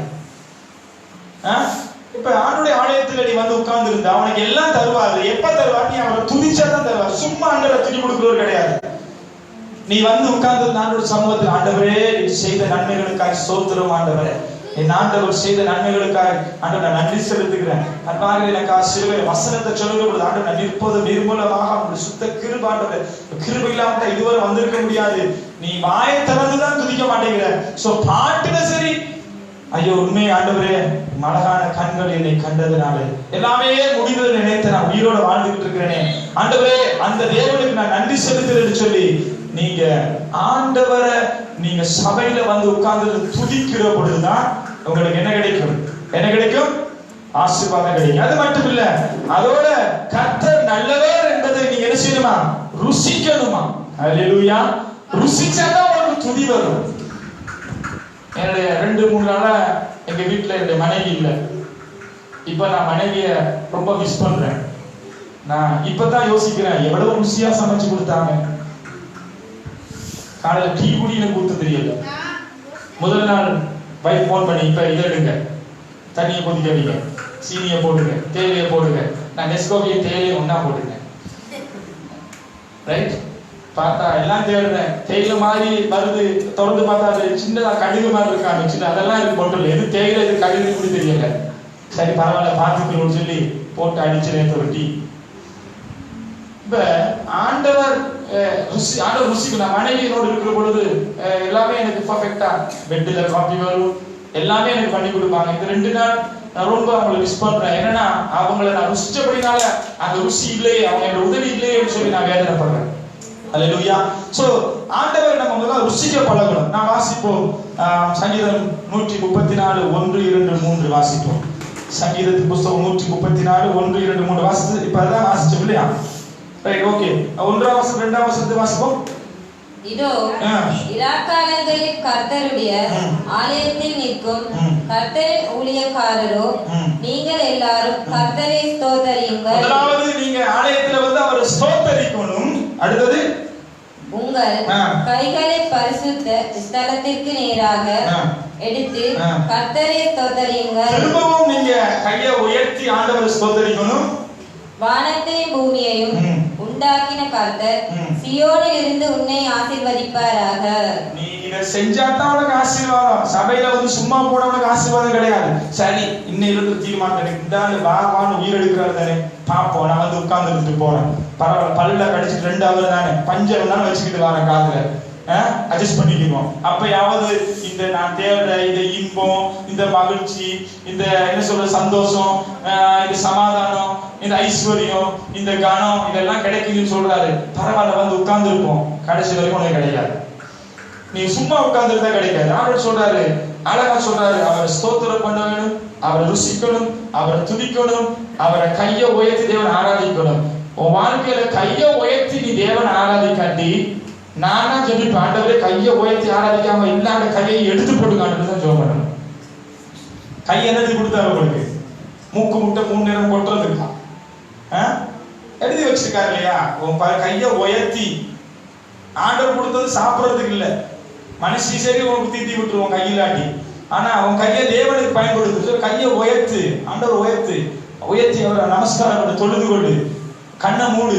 நம்ம கண்ணெல்லாம் மூடைய, நம்ம சில கண்ணுகள் மூடையே மூடப்படாது, கண் அப்படியே முடிச்சு பார்த்துட்டே இருக்கு, ஏன் வந்திருக்கான், ஏன் போயிருக்கான்.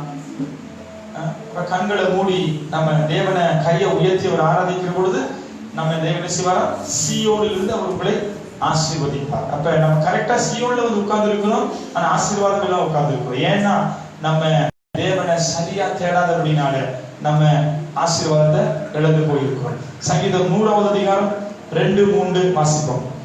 சங்கீதம் 100:2-3. இப்பதான் செய்திக்குள்ள வரப்போறோம். இந்த வசனத்தை பிடிச்சது கூட செய்தி ஆரம்பிக்க போறோம். சங்கீதம் 100வது அதிகாரம் 2-3. சீக்கிரம் வாசிங்க. மகிழ்ச்சியோடு கர்த்தருக்கு ஆராதனை செய். 1:2 பூமியின் குடிகளே எல்லாரும் கர்த்தரை கம்பீரியமாய் பாடுங்கள். எல்லாரும் கர்த்தரை மகிழ்ச்சியோடு கர்த்தருக்கு ஆராதனை செய்து ஆனந்தத்தோட அவர் சந்நிதி முன் வாருங்கள். மகிழ்ச்சியோட வந்தீங்களா? ஆனந்தத்தோட வந்தீங்களா? அவருக்கு ஆராதனை செய்யறதுக்கு அப்படி வந்திருந்தீங்களா இருந்தா நீங்க சரியா 9:30 மணிக்கு சர்வீஸ் 9:15 வந்திருப்பீங்க. அடுத்த வாரத்துல வந்து சரியா 9:30 நான் கேட்ட மூட போறேன்.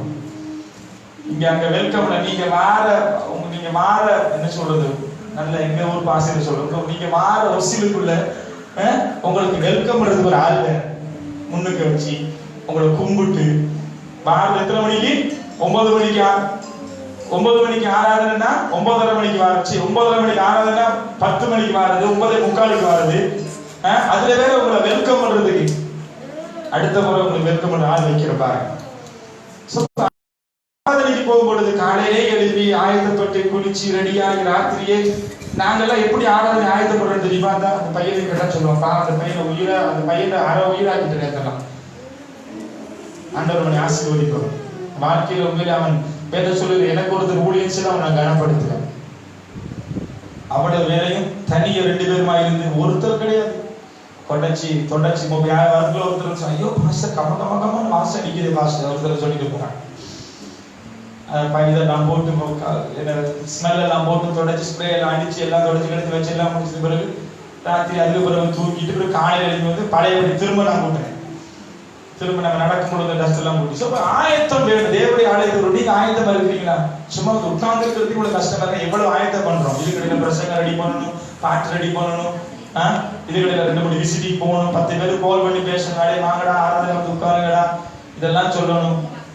ஆனா ஆயத்தம் இல்லாம தேவ சமூகத்துல வந்து நீ உட்கார்ந்து அழகா சொல்றாரு, மகிழ்ச்சியோட வாருங்க, ஆராதனை செய்யுங்க, ஆனந்த சத்தத்தோட கூட சந்நிதி முன் வாருங்கள்.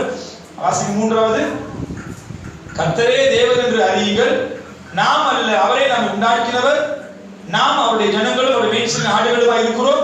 அவர் வாசல்களில் துதியோடும் அவர் பிரகாரங்களில் புகழ்ச்சியோடும் பிரவேசித்து அவரை துதித்து அவருடைய நாமத்தை ஸ்தோத்தரியுங்கள். அப்ப வாசல்ல துதியோட வரணுமா? கோபத்தோட வரக்கூடாது, வேதனையோட வர. எத்தனை மணிக்கு முடிப்பானு தெரியும், அதுக்காக மணிக்கு ஒழிச்சு வச்சிருக்கேன். என்ன செய்யறது? எத்தனை மணிக்கு தான் முடிப்பானோ தெரியல. இது ஆனந்தமா? இஸ்ரவேல் ஜனங்கள் ஆண்டவரோட முறுமுறுத்துக்கிட்டே இருந்தாங்க. முறுமுறுத்து மோசைக்கு விரோதமா பேசி பைபிள்ல வாசிச்சு பாருங்க.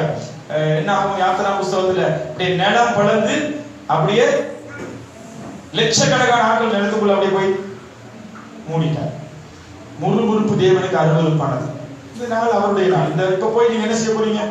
வேலைக்கு போறீங்களா? வேலைக்கு போனா உங்களை கொலை செய்யணும். இப்ப என்ன செய்ய போறீங்க?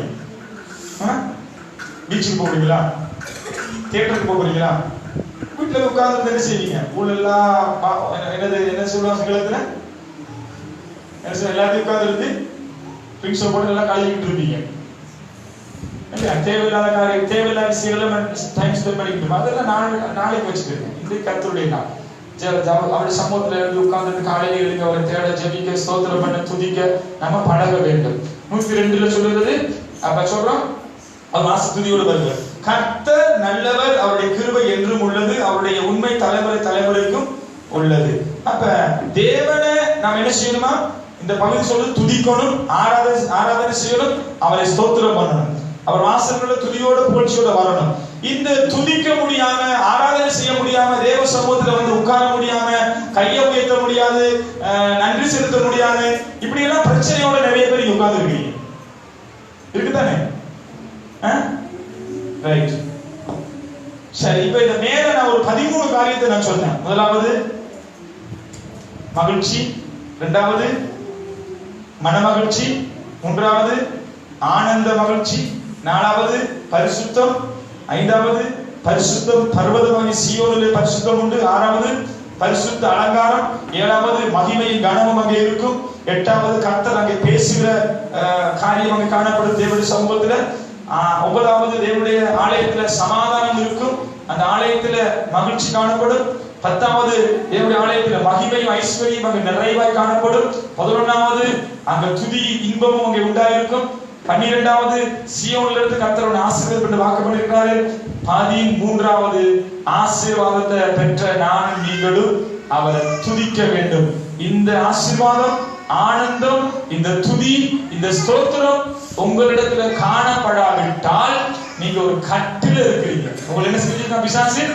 வாயை துறக்க முடியாம வாயை கட்டி வச்சிருக்கான். துதிக்க இயலாது, கையை தூக்க இயலாது. கையை தூக்குனா ஐயோ புது ஒரு மாதிரி பிடிக்கிற மாதிரி, எல்லா பக்கத்திலையும் கட்டு, வாயை துறக்க முடியாத கட்டு இல்லையா? பாட இயலாது, ஜெபிக்க இயலாது, துதிக்க இயலாது, கண்ணை மூட இயலாது. இப்படி எல்லா கட்டுகள் இருக்கிற உங்களை பார்த்து ஆண்டவர் சொல்றாரு, வாசிக்க போறோம் நீதிமொழிகள் 5:21 முடிக்க போறோம். நீதிமொழிகள் 5ஆம் அதிகாரம் 21ஆம் வசனம். மேலே சொல்லப்பட்ட இந்த 13 காரியத்தை ஒரு கிறிஸ்தவனுக்கு செய்ய முடியாட்டி, ஒரு கிறிஸ்தவனிடத்துல இல்லாட்டி அவன் என்ன செய்யலாம்? ஒரு பெரிய கட்டுல அவன் இருக்கிறத நாம் பார்க்கிறோம். அந்த கட்டை உடைச்சி தேவன் நம்மளை விடுதலையாக்க வேண்டுமா இருந்தா நாம என்ன செய்யணும்? என்ன விதமான கட்டு? 3 விதமான கட்டை குறித்து நாம் பார்க்க போறோம். நீதிமொழிகள் 5:21 வாசிப்போம். நீதிமொழிகள் 5ஆவது அதிகாரம் 21ஆவது வசனம். மனுஷனுடைய வழிகள் கர்த்தரின் கண்களுக்கு முன்பாக இருக்கிறது. அவனுடைய வழிகள் எல்லாவற்றையும் அவர் சீர்தூக்கி பார்க்கிறார். துன்மார்க்கனை அவனுடைய அக்கிரமங்களை பிடித்துக் கொள்ளும் தன் பாவ கயிறுகளால் கட்டப்படுவான். துன்மார்க்கன் யாருன்னா தேவனை ஆராதிக்காதவன், தேவனை துதிக்காதவன், தேவ சமூகத்தில் போய் உட்கார முடியாதவன், தேவன் செய்த நன்மைகளுக்கு நன்றி செலுத்த முடியாதவன், சபைக்கு வருவதை குறித்து யோசிக்கிறவன், தேவனுடைய ஆலயத்துல வந்து அமர்ந்திருந்து தேவன் ஆராதிக்க முடியாதவன் தான் யாரு? துன்மார்க்கன். இந்த துன்மார்க்கனை வசனம் சொல்லுது, என்ன செஞ்சிருக்குமாமா? துன்மார்க்கனை அவனுடைய அக்கிரமங்களை பிடித்துக் கொள்ளும் தன் பாவ கயிறுகளினாலே அவன் கட்டப்படுவான். பாருங்க, அவன் ஒரு கட்டுல கட்டி வச்சிருக்கான் பிசாசு. என்ன கட்டுனா, உனக்கு தேவனை துதிக்க முடியாது, அவரை ருசிக்க முடியாது, ஆலயத்துக்கு போக முடியாதபடிக்கு, அவருடைய பரிசுத்தத்தை காத்துக்கொள்ள முடியாதபடிக்கு, மகிமையை காண முடியாதபடிக்கு, தேவன் பேசுகிற சத்தத்தை கேட்க முடியாதபடிக்கு, சமாதானத்தை இழந்து உன் வாழ்க்கையில இன்பமும் இல்லை, உன் வாழ்க்கையில ஆசீர்வாதம் இல்லை, ஐஸ்வர்யம் இல்லை, கனம் இல்லை, இப்படிப்பட்ட காரியங்கள் உன் வாழ்க்கையில இருக்கிற பொழுது நீ ஒரு கட்டில இருக்கிறது வேதம் சொல்றாரு. என்ன கட்டுனா? பாவம் என்கிற கட்டு. அல்லேலூயா. பாவம் செய்கிறவன் என்ன செய்வான்? தேவனை அறியான். வேதம் சொல்கிறது, பாவம் தேவனை விட்டு உன்னை தூரமாய் கொண்டு போகும், தேவன் உன்னை பாவத்தை விட்டு தூரமாய் கொண்டு போவார். நீ இப்ப பாவத்தினால தேவனை விட்டு தூரம் இருக்கிறபடினால பிசாசு உன்னை கட்டி வைத்திருக்கிறான். ஆராதனைக்கு போகாது, அங்க போனாலும் ஒண்ணுமே பேசாது, வாயை மூடி பேசாம கம்முன்னு உட்கார்ந்து, ஜெபிக்க சொன்னாலும் ஜெபிக்க, கண்ணை மூடாது. அது மைண்ட் அப்படியே பிசாசு வேலையே கொண்டு போயிடும். நீங்க இங்க உட்கார்ந்து இருப்பீங்க, ஆனா கொடையோட பீச்ல உட்கார்ந்து இருக்கிற ஃபீலிங் உங்களுக்கு இருக்கும். ஆள் இங்க இருக்கும். பார்த்தா சிஸ்டர் நல்லா வசனத்தை கேட்கிறாங்க, சிஸ்டர் நல்லா வசனத்தை கேட்டுக்கிட்டு இருக்காங்க, பிரதர் நல்லா வசனத்தை கேட்டுக்கிட்டு இருக்கிறாரு. ஆள் தான் இங்க இருக்கு, மற்றதெல்லாம் வெளியே எங்க இருக்கு. இப்ப போய் என்னத்தை சமைக்கிறது, இதுக்கு பிறகு இந்த இத்தனை மணிக்கு அனுப்ப போறாரு, நான் என்ன பண்ண போறேன், இப்படி பல யோசனைகள் இருக்கும். சோ ஆண்டவர் சொல்றாரு லூக்கா 8:29 வாசிப்போம். இந்த பாவ கட்டுக்கள்ல இருந்து கட்டப்பட்டது ஒரு அதை நீங்க வீட்டுல போய் வாசிங்க. அசுத்தாமி பிடித்த ஒரு மனுஷி அங்கே கட்டப்பட்டிருந்தால் அந்த கட்டு அவளுக்கு ஒரு பலவீனமா இருந்தது. பார்க்க முதலாவது பாவ கட்டு, இரண்டாவது பலவீனம் என்கிற கட்டு. நீங்க அதை வீட்டுல போய் வாசிங்க. 8:29 பார்க்கலாம். ரைட், அப்ப பார்க்கிறோம் என்ன பலவீனமான கட்டுனா லூக்கா 13:12 எழுதி வச்சுட்டு வீட்டுல போய் வாசிங்க. உங்களுக்கு தெரிஞ்ச பகுதி. 18 வருஷமா இருந்த ஒரு ஸ்திரீ அசுத்தாவினால கட்டப்பட்டு அவள் வந்து பலவீனப்படுத்தப்பட்டிருந்தாள். 18 வருஷம் எப்படி இருந்தாங்க? நிமிரக்கூடாத கூனியா இருந்தா. அவளுக்கு இருந்தது வந்து ஒரு பலவீனம் என்கிற கட்டு. ஏற்கனவே பார்த்தோம், துன்மார்க்கன பாவம் என்கிற கட்டு அவனை கட்டி வச்சிருக்கும். அவனால ஜெபிக்க முடியாது, தேவ சமூகத்துக்கு போக முடியாது, தேவனை ஆராதிக்க முடியாது, தேவனை ருசிக்க முடியாது, அவன் வாழ்க்கையில சமாதானம் இருக்காது, சுகம் இருக்காது, மகிழ்ச்சி இருக்காது. அது பாவத்தினால அவன் கட்டப்பட்டிருப்பான். இங்க பார்க்கிறோம் 18 வருஷமாய் பெரும்பாடு ஒரு ஸ்திரீ 18 வருஷமாய் தன் பலவீனத்தினால அவள் கட்டப்பட்டிருந்தால். அங்கே 13:11 பார்க்கிறோம் லூக்கா. இன்னும் ஒரு சகோதரி சங்கீதம் 18:4-5 நீங்க எழுதி வச்சுக்கிறீங்க. அடுத்த கட்டு மரணம் என்கிற கட்டு. மரணம் என்கிற கட்டு அதை மட்டும் நான் வாசிப்போம். சங்கீதம் 18:4-5 நான் முடிக்க போறேன். இந்த மேல சொல்லப்பட்ட 13 காரியத்தையும் நம்ம செய்ய முடியாதது காரணம் நம்ம பிசாசு கட்டி வைத்திருக்கோம். முதலாவது பாவம் என்கிற கட்டு, இரண்டாவது பலவீனம் என்கிற கட்டு, மூன்றாவது நம்மளை மரணத்துக்குள்ள கொண்டு போகும்படியாய் நம்மை பயப்படுத்துகிற மரணம் என்கிற கட்டு. வாசிப்போம் 18:4-5 சங்கீதம். மரண கட்டுகள் என்னை சுற்றி கொண்டது. மரண கட்டுகள் என்னை சுற்றி கொண்டது. துர்ச்சன பிரவாகம் என்னை பயன்படுத்தினது. என்னை பயப்படுத்தினது. பாதாள கட்டுகள், பாதாளத்தின் கட்டுகள் என்னை சூழ்ந்து கொண்டது. என்னை சூழ்ந்து கொண்டது. மரண கண்ணிகள், மரண கண்ணிகள் என்மேல் விழுந்தது. என்மேல் விழுந்தது.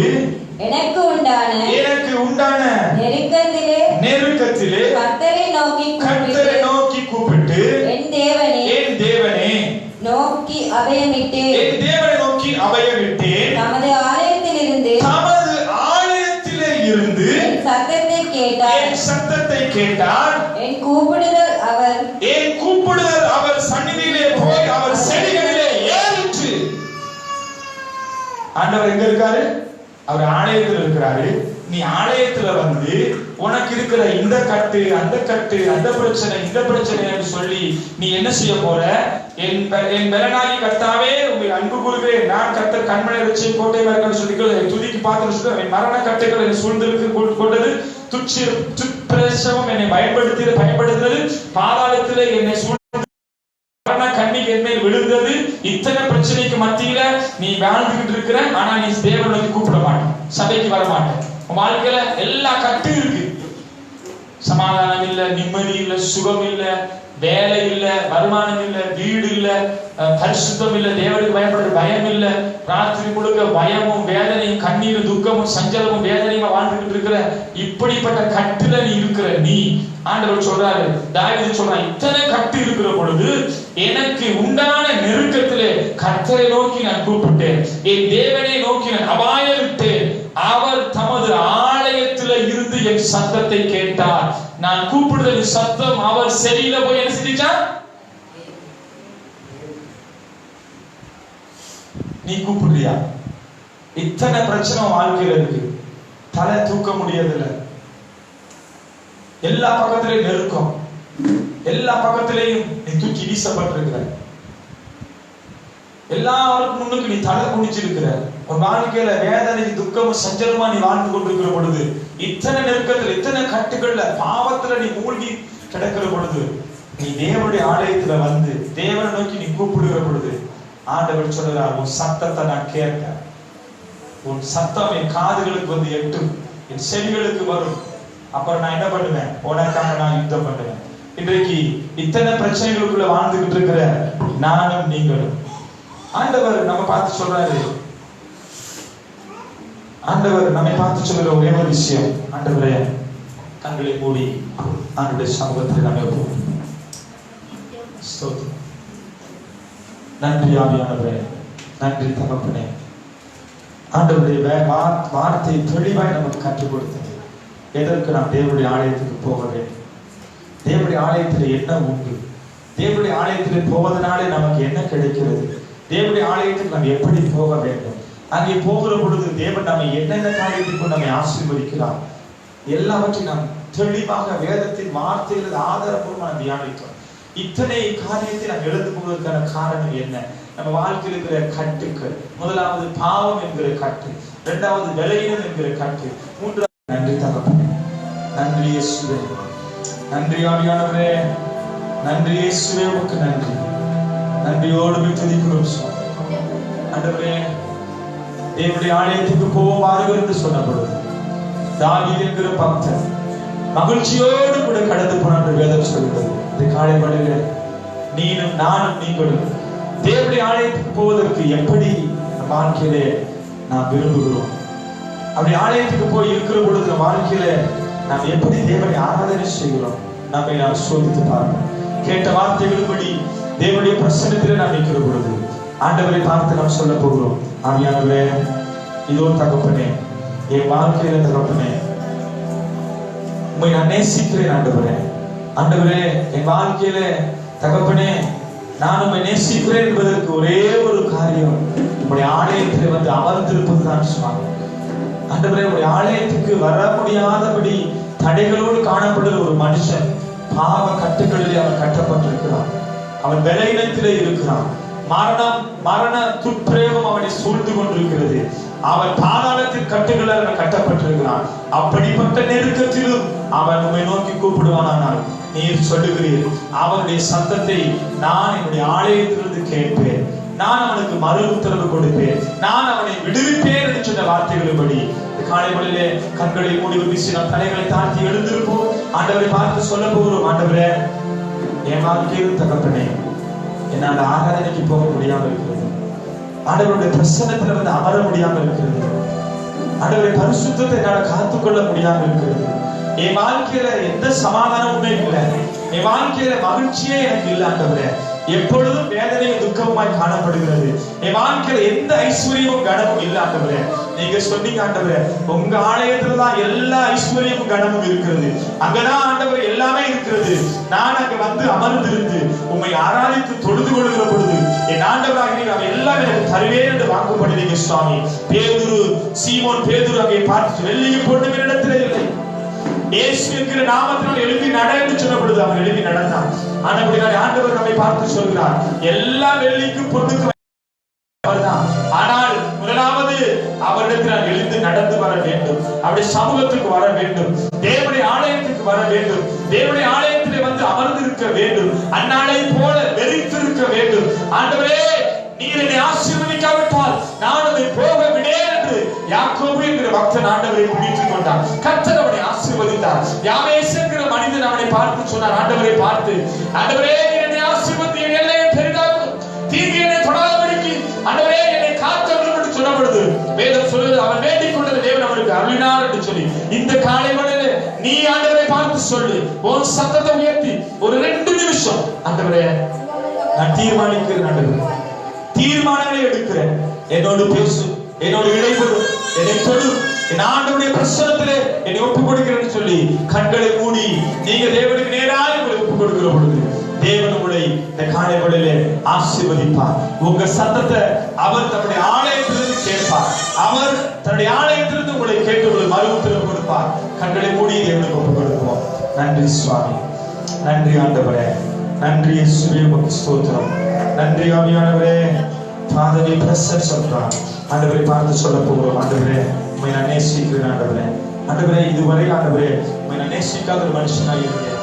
ஆண்டவரே, உமக்கு நன்றி என்று சொல்லி தேவ பிரசன்னத்திலே ஒரே ஒரு பல்லவி மாத்திரம் நாம் பாட போகிறோம். அன்பு கூறுவேன், இன்னும் அதிகமாக ஆராதிப்பேன், இன்னும் ஆர்வமாக முழு உள்ளத்தோடு முழு பலத்தோடு ஆண்டவருக்கு அன்பு கூறுவேன் என்று சொல்லி இது தேவனுடைய ஆராதிக்கிற நேரம்.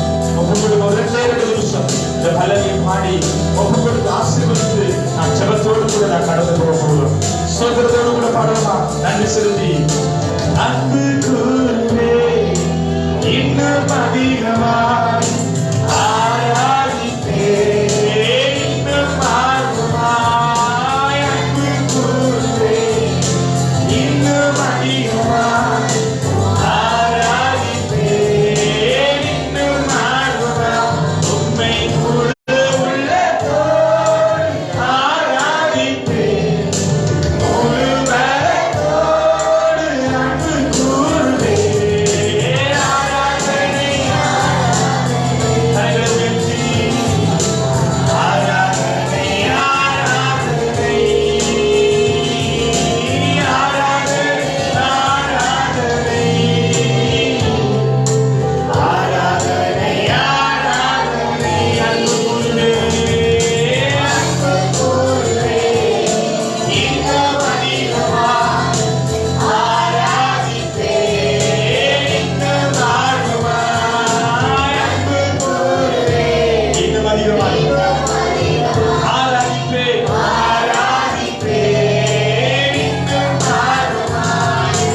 பரிசுத்தத்தையும் ஆண்டவரே மகிழ்ச்சியும் மனமகிழ்ச்சியும் பெற்றுக்கொள்ள எனக்கு உதவி செய்வீராக என்று சொல்லி ஆண்டவரை பார்க்கிறவரே உள்ளத்தினாலும் உள்ளவரை பார்த்து சொல்லுவோமா? நன்றி இயேசுவே, நன்றி ஆவியானவரே, உமக்கு நன்றி. நன்றி நன்றி நன்றி நன்றி இயேசு, நன்றி தகப்பனே, நன்றி ஆவியானவரே, உமக்கு நன்றி. ஸ்தோத்திரமாகவே கரங்களை தட்டி தேவனுடைய நாமத்தை மகிமைப்படுத்துவோம். நன்றி நன்றி நன்றி நன்றி ஆவியானவரே. தீமாலாமா சங்கராமா ஓ உயர்த்துகிறோம் உயர்த்துகிறோம் உயர்த்துகிறோம் உயர்த்துகிறோம் உயர்த்துகிறோம் தொழுது விடுகிறோம் துதிக்கிறோம் ஆராதனை செய்கிறோம். ஏதான் ஒருவராய் பெரிய காரியங்களை செய்கிறது, அதிசயமானவர் ஆச்சரியமான காரியங்களை செய்கிறது. உண்மை உயர்த்த